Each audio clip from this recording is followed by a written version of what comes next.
Bigetron, Qualius, you? Bigetron. Bigetron as well. So 2-0 for Bigetron Alpha right now, ladies and gentlemen, just based on the drafts. We're going to throw it over to our casters to bring you game number 1. Thank you to our panelists, and here we go to game number 1 of match number 1. Solid drafts all around the line. But give us a few thoughts, Arashi. Well, game number 1 already shaping up to be quite interesting. You're already seeing the 2 purifiers as expected from Alter Ego. But man, if you look at it, it's a trade-off between having a lot of big moments from Bigetron and a long, drawn-out, poke, slow, continuous composition from Alter Ego. Not to mention, with the Spear of Destruction, I want to see how Alter Ego wants to play this macro game, but look at this poke, man. This mid lane is brutal. Super Luke, though, already rotating early with the concussive blast. Oh, taken very low. The initiation forward. Roundel getting the revitalize. One more hit for Super Luke, but now he's going to be stun locked down. Luke might be taken out. Pops into Shampoo and the G Kundo, and he gets out. But Nino doesn't want to commit that flicker. Already using the revitalize very early on, though. Owen will have it as a playmaking tool for quite a while. Look at Nile, though, abusing the alpha pick. Now gonna be chased down. Moreno walking forward. Nile barely getting out. And Mon walking forward as well. Nile getting caught. And Mon very low, still able to survive. The Highs goes in forward, gets a kill. That's a Spear of Misery to lock him down and pin him down. Key with a shove back. Highs great purify. Superkin unable to get the execute. Owen throwing down against Key, but will be under the turret. Superkin looking for the snipe onto Highs. Will be forced to back away from this wave. Oh, the aggressiveness early on in the game. I mean, Nile is so strong with the alpha. Level 4 already sieging, or rather invading that purple buff. And Aman had to die in the process, but High still survives. Aman might look for Owen here. Yeah, poking him down, and look at the timing, Arashi. Why did he do that? The turtle spawning in, that's why. The right moment here to exert all that pressure. Alter Ego definitely wants to try and go for this, especially with the alpha presence, but with all the big ultimates available to Bigetron, they might be forced to let it go. He's walking up, Roundel, no ult, Moreno stealing with the glorious pathway. Owen a bit late to the skirmish right now, pops in Revitalize. Super Luke with the way to Dragon coming down. Super Ken able to lock that down. Nino walking forward, has the final slash, brings it away. Only gets Super Ken though. And Bigetron Alpha will take the dub. They will pull back. They get the turtle for Super Ken. That is, of course, an advantage for Bigetron Alpha. Alter Ego, they have to fall back. But now you see so much fighting happening in the first few minutes. But taking a look at the sustainability, who survives the fight longer, Arashi? Well, if you talk about surviving the fight longer in... Oh! Nino! With the solo play, I was gonna say that Alter Ego has a bit of an edge due to the Hylas. But before that, realized talent predictions by our new application, GoPay. Unanimous decision for all but one. Papulong. In the hands of the 3 masked men, he votes for Alter Ego. Classic Papulong. Yeah, are you really surprised with that outcome? Oh, look at that though! Eman gonna be chunked low. Highs has the SOD. Owen from the back with a glorious pathway. Can he escape? Eman able to space away. Super Ken with the re-engage over the Highs. Very low. One more shot. Good implosion to lock him down. Crossbow attack is ready, but Super Ken just getting rid of all of them on the back line. Pops in forward with the blink. Now the Spear of Alpha over again, but Moreno has rotated faster, and Super Ken will get that elimination. Oh my goodness. The rotation is so solid from Bigetron Alpha. They might look for a dive. Real world manipulation. Moreno tanking it out now with a full dive. It's another execute for Super Ken. Oh boy, we keep talking about Suyo and how it's so good when you're snowballing. Super Ken definitely getting all the value. Wait, the Dragon with pinned down. Nino able to use the Vengeance. Another lockdown over. Super Luke still escaping. Final slash. Great one. Shampoo. Luke gets out away from the SOD. Super Luke with the fleet footwork. And this is what Cho gives you. It gives you that mobility. It gives you the advantage to just jump into the backline and kick someone into straight into the bearing arms of Bigetron Alpha. Is this Cho pick that strong in this game? I think it's useful when you're trying to contest pressure. With the Cho taking away so much attention, it opens up the possibilities for Key to come in unexpected as well. Even with the Purifies, it's still gonna be a very valuable resource burnt out. But look at Moreno getting jumped on. Locked in a bit. Able to dash away. Bigetron Alpha with control. Glorious pathway by Owen. Super Luke look at his own Nile. Bigetron give the control over for now. Alter Ego will take control. Super Luke though still on the flanks. Over to Nile, that's an implosion. And the way to Dragon locking him down, but there's no one there to follow it up. Now with the Spear of Alpha over to Key now with the final splash as well. Nile securing it. Nino. That's Vengeance over. Nino with the chase. Now one more shot. Super Ken shut down by Nino. Oh my goodness, that is an important kill towards Super Ken. He was snowballing, but he was cut off by Nino. And that is also what the Arlet offers to you, Super Luke. He will be just fine. This is the aggression, the crowd control too. Bigetron, they kind of stacked the crowd control from the way of the dragon along with the implosion. They should have staggered it a bit more and ensured that Super Ken can get the guaranteed retribution. But Niall was hit by both almost at the same time. Now with the glowing one secured for Roundel, skipping the Enchanted Talisman, going for the Demon Shoes to ensure he has enough mana for these fights. It's gonna slow down the regeneration, the survivability from Bigetron.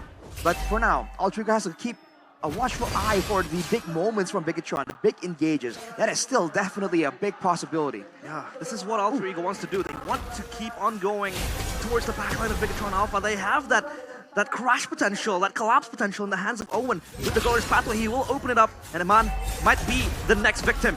RWM used up already. The zone Eman away. Super Luke will walk forward, trying to go for the pick, but the turret will be taken away by Alter Ego. That's the zoning play from Altrigo, initially using the Glorious Pathway and then the real manipulation not to do damage. There's a zone people away so that Highs can get those free hits on the turrets. Very intelligent game plan. But by the way, Marino went for a first item, Starlium. That's a unique take I haven't seen in quite a while at least. Yeah. Definitely giving him a lot more damage, a lot more ways to burst people down. And it seems like for Bigetron, again, it's about getting that big one moment, which is why the Way of the Dragon has been such a respected tool by Altrigo, right? They're avoiding any chance of Luke making the plays happen because they know that they are lacking when it comes to those insane one-shot potential. But is that what's going to be the main goal of Valentina? Because mostly, if we talk about Valentina, yes, she does deal a lot of damage, but she's mostly the enabler. Going for the first Starlium site might be an egoistical move from Moreno, do you think? Gives him a lot of pure true damage as well with Starlium, so in a way, it works well against Owen. That's going to be stacking a lot of those defensive stats. But right now, look at this, Super Luke already zoning. Going to the back, finding it, way to drag and lock them down as well. Super Ken will be able to lock that down. Now the real world inflation answer with another real world inflation. Nino with a flicker forward explosion! El Momento finding 3! Roundel taken out. Owen has been isolated from the team. Moskov though, take a look at Highs. Will get another turret to trade it for the 3 members that he lost. We talk about the new man on the block, the enabler Super Ken, but still, El Momento looms in the darkness and comes out on top as the frontliner of Bigetron Alpha. Chase over. Final splash. Nino will give all the weakness points away with the Spear of Misery too. Nino using the vengeance very well, but the jump back will be Nino. Nino dumping back and forth. Moreno finally splashes that damage to take him down. Whew. Nino, man, absolutely on fire right now. But Bigetron, they're just doing so well in the early game. They're doing so much better at just finding those moments. Altrigo are able to actually kind of equalize because they have the Moskov, but the fact that the Spear of Destruction did not land in that crucial fight definitely made it quite awkward for Altrigo. Yeah, but a new game back here by the new application GoPay. Suyo becomes the 79th hero to debut in MPL ID Season 14 out of a total of 126 heroes in MLBB. So, of course, a newly released hero becomes very, very significant in terms of the drafts and all the picks coming in from teams playing today. And Alter Ego, or rather Bigetron, will be the first team to touch their hands on this new hero. And look at the itemization, man. 3rd item, Wind of Nature for Eman. He respects all of that dive potential coming through, especially from Nino and Niall later on. But Roundel can still be a massive problem for him. Aside from that, Thunderbelt for Super Luke. That means more chase, more utility, more damage, and tankiness as well. But you have to look at Super Ken on the Suyo, definitely. 2k gold ahead, War Axe with the Queen's Wings, a lot more survivable due to the damage reduction he has in the fighter form as well. And we have talked about the damage coming in from the Suyo again and again, but Super Ken is making it look like the mobility is also an underrated aspect of this hero. Oh, good heal play. They might look for something. Super Luke pops forward, looking for Owen, but no, they will just zone out for the Lord setup. Yeah, no real need to go in for the skirmish just yet. Now walking forward, Roundel is in an off position. Super Luke walking forward, way to Dragon as well. This should be a free take, and it will be. Super Luke chased down by the Glorious Pathway. Owen puts it down. Super Luke with the flicker. Now final slash over to Super Ken, who's going to be caught by the real realm of He 2-man, but it's only at the frontliners that gets locked down. Keeping the shot as well. That's 2 members taken down, but Bigetron Alpha get the Lord. Oh, they turn around. And they might concede the Lord, but they get Super Ken and Key. Super Ken becomes the most pivotal member to fall in that altercation. Now they look and set their sights on the tier 1 turret and even stopping the Lord in the tracks. Now walking up Spear of Alpha from Niall, finding Eman. Even with the built-in Purify, he wasn't able to escape. And Alter Ego get the Lord advantage despite not getting the Lord. Man, even with the built-in Purify, with the Wind of Nature, that's true damage coming in from Nile. This is why the Alpha is just so lethal, so dangerous in the current meta. Bigetron, since a little bit of miscalculation there, even in the Lord fight, they got the Lord, they were able to exit, and there seems to be some attempts to try and make plays happen there still. Bigetron need to respect it, man. Alter Ego, they definitely still have a way to throw around here at 10 minutes. This is where the mid-game power spikes usually really hit hard for these big fighters. And with the Alpha in the roster for Alter Ego, Bigetron need to find ways to deal with him. If they're going to use a lot of these big utility tools, like the Way of the Dragon, like the Implosion, you know, to set up, then there's nothing left to protect the backline from this diving Alpha. That is something they have to try and take into consideration, especially after that outcome. Yeah, brute force breastplate completed by Nile as well. Just giving him that extra defense when he wants to dive towards Bigetron Alpha. But Bigetron Alpha still has their ace card, their ace in the hole, which is Moreno with the IMU. Whenever you think Alter Ego might be able to just zone out and start the execute, start the engage first, there will always be Moreno hiding in the shadows, might steal a huge RWM or maybe like a Glorious Pathway or even Spear of Alpha, but then again, he has the conceit of diving into the backline of Alter Ego. Now for Bigetron Alpha, how do they want to traverse the situation? I still think they want to go aggressive. They just have to pick the right engagements, because with Superken picking up the BOD, that's a lot of burst damage potential. The only issue earlier was that the main damage dealers, the Suyo, at least Superken was caught in the main engage from Alter Ego, and that really can't happen, right? Bigetron can afford to have that happen. But with the Sea Halberd picked up by Eman as well, Owen is going to start feeling the heat, feeling the pain here. So will Nile and Nino. So if they're surviving early on, using the healing, the regen, the tankiness built in the composition, the longer the game goes and the more Eman gets more items, the more they can't really afford to do so. So I think Alter Ego can still bank on having that split push pressure, but they have to be careful for Bigetron's members, because a lot of them can kind of do okay 1v1 too.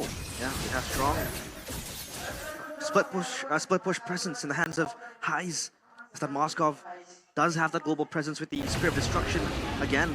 And if you think of it, if you compare it to Bigetron Alpha, it's not as strong as Highs in side lane pressure. Maybe it's just going to be Super Ken, but Suyo is just so slow on the segue plays and the split pushes. Now though, the Lord might be the next eye on the list. Ooh, man. With a Divine Blade finish from Moreno as well. That's a very well-timed power spike. Bigetron rushing for it. Seal, Super Luke trying to do what he's been doing best. That's going over to Nile, but he won't be able to find a way to Dragon though. Will Nile down the real world ablation. Luke compromised Key as well, but it's just going to be the front liner with a real world ablation from Moreno to try to zone them back. It will not be enough to keep Key alive, but it's a jungle for a tank, and they got the Lord again.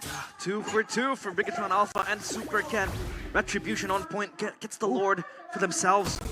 Man just hiding in the bush, maybe looking for something, but he's just far away from his teammates. Risky moves there from Eman, but hey, he gets a chance to actually push the wave out a lot earlier and group up with the team. It's not really work out in favor of them, and look at the efforts coming from Super Ken as well, going to the bottom lane, trying to match all three waves to push all together, and not clearing the mid lane. Whoa, whoa. Look at that damage. Eman from the side though, trying to look for a cheeky angle to get the weakness points. Alter Ego handling the Lord very well. Nino with a final slash as well. To be able to keep the turret in the mid lane alive, but both turrets side lane, tier 2s taken out. It's not worth it for Alter Ego. They have to compromise and lose a top side turret and bottom side turret as well.